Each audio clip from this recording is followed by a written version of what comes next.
Topping our newscast here at 5 o'clock, your tax dollars and how they are being spent. More specifically, tax dollars from Measure N, the 1-cent sales tax increase approved by Bakersfield voters in 2018. Today, members of the Measure N Citizens Oversight Committee reviewed spending priorities for the coming fiscal year laid out by city staffers. 17's Eitan Wallace joining us now in studio with a look at the proposed Measure N budget. Eitan? Jim, city staff has recommended spending much of the funds on efforts to continue hiring police officers and filling staff positions within city government that have been vacant for years. $78 million. That is the projected Measure N budget for the next fiscal year. $10 million is allocated for additional police positions, including 9 new police officers, 8 senior police officers, 6 detectives, and 5 sergeants. Speaking before the Citizens Oversight Committee in charge of recommending where the Measure N funding should go, BPD Chief Greg Terry said he expects the proposed investment will help curb crime following a year when the city saw a record 139 homicides. These are unacceptable levels of violence that have occurred in our city. We're working to ensure that we are having resources to meet our community's needs. But others in attendance argued the city should spend its public safety resources elsewhere.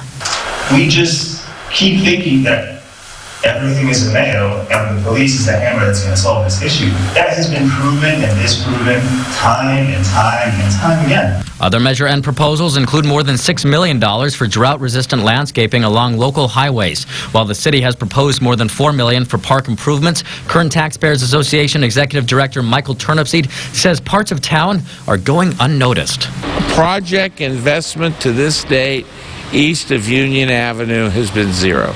Maybe they put a swing someplace, I don't know, but or repaired a swing, but that's maintenance. That's not a game-changing project. I would like to see a lot of progress around here. I don't like the poor people who sit up here and got to struggle. At MLK Park, lifelong Southeast Bakersfield resident Daryl Harris acknowledged the city recently planted new trees here, but other parts, like the public bathrooms, are littered with filth and trash. Some Measure N committee members expressed concern not enough funding is allocated for this area. Absent a significant amount of money going toward redevelopment of Southeast Bakersfield and Old Town Common, I'm not about to vote yes on $6.7 million of landscape. And back at the park, Harris says money from the city is only part of the solution.